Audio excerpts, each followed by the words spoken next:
ऐसी कौन सी मजबूरी आ गई कि एक प्रोड्यूसर को अपने फिल्मों की टिकटें खरीदनी पड़ रही? इसका दुष्परिणाम बाकी जगहों पे क्या मिल रहा है? बॉक्स ऑफिस पे, सिनेमाघरों पे, डिस्ट्रीब्यूशन सेक्टर पे, प्रोडक्शन सेक्टर पे, एक्टर्स, क्या ऐसा ही हादसा चाइना में हुआ था?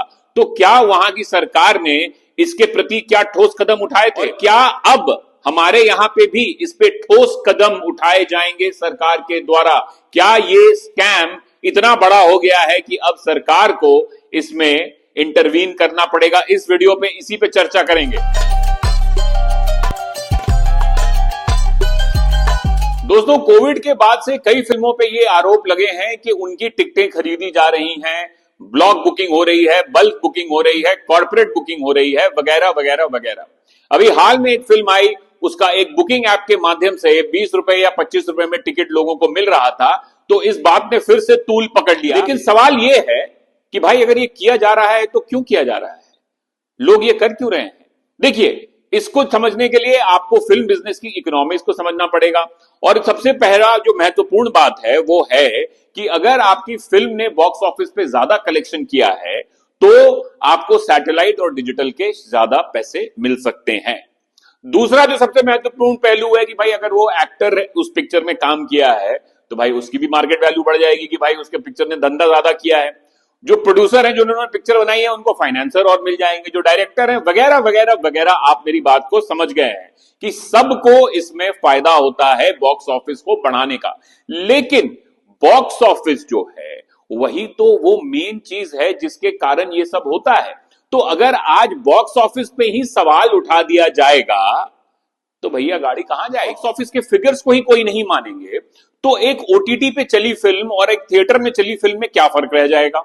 कि जब हम बॉक्स ऑफिस को मानेंगे नहीं, अरे जब झूठी फिगर है, तो भाई जब बॉक्स ऑफिस को ही आप नहीं मानने को तैयार हैं तो थिएट्रिकल का होने का कोई मतलब ही नहीं होगा ना।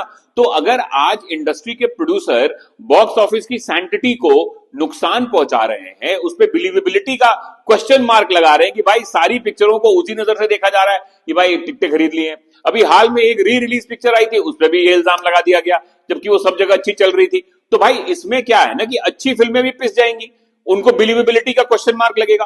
तो ये जो है फैक्टर, ये इंडस्ट्री के लिए बहुत खतरनाक है।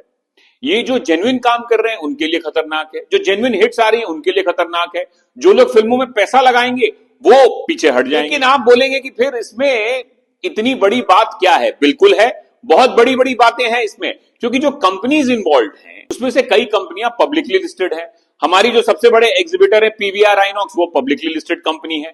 कई प्रोड्यूसर्स हैं जो पब्लिकली लिस्टेड हैं।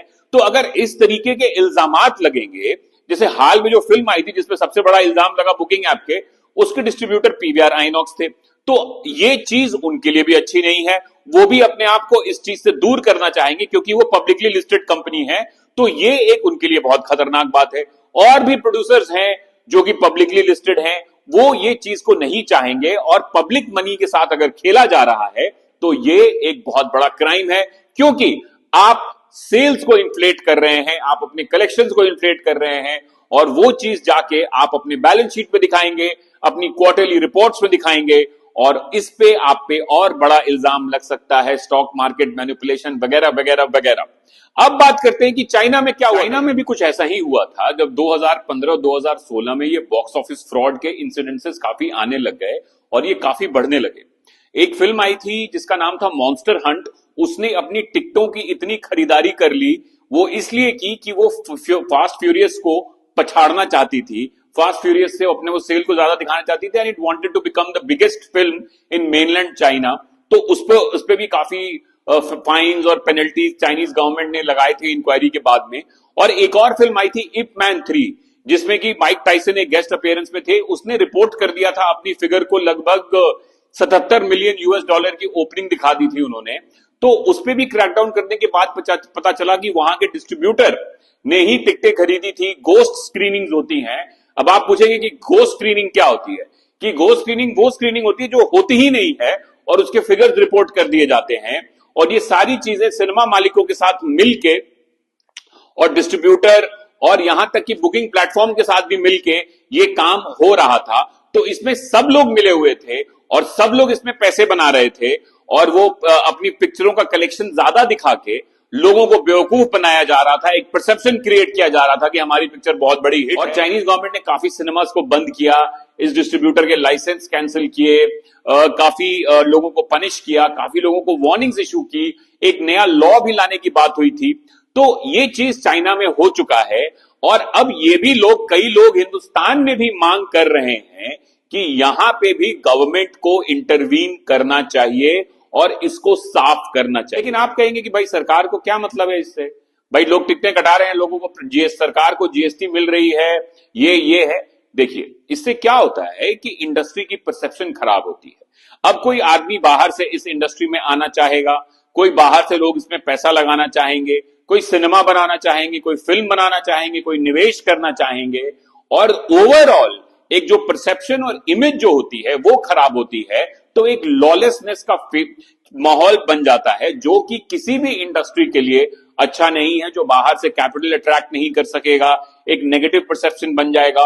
और सरकार के लिए, क्योंकि ये फिल्म व्यवसाय इतना लाइमलाइट में रहता है, पब्लिक व्यू में रहता है, तो कहीं कहीं बहुत ज्यादा ये हाईलाइटेड हो जाएगा और वहां पे सरकार को उतर के आना पड़ेगा और इसको लोगों को दिशा निर्देश तय करनी पड़ेगी कि भाई आप ये काम ऐसे नहीं कर सकते हैं, टिकटें नहीं खरीदना चाहिए। और जो क्वांटम ऑफ मनी अब इन्वॉल्व हो रहा है ये भी अपने आप में एक बहुत बड़ी बात है। तो ओवरऑल सरकार के लिए भी, ऑडियंस के लिए भी और इंडस्ट्री के लिए, ये सबके लिए अच्छा होगा कि ये चीजें ना हो, इंडस्ट्री का नाम खराब ना हो। बॉक्स ऑफिस वही चीज है जो थिएट्रिकल को बाकी टेलीविजन और डिजिटल से अलग करती है।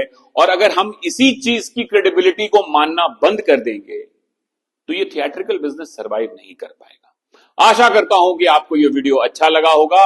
अगर अच्छा लगा है तो मेरे चैनल को भैया सबसे पहले आप सब्सक्राइब कर लीजिए, क्योंकि लोग देख रहे हैं, सब्सक्राइब नहीं कर रहे हैं, ये गलत बात है। और अगर वीडियो अच्छा लगा तो obviously you know the drill, like कर लीजिए। और अगर बहुत ज्यादा अच्छा लगा है तो इसको शेयर भी अपने दोस्तों के साथ में कर दीजिएगा। धन्यवाद।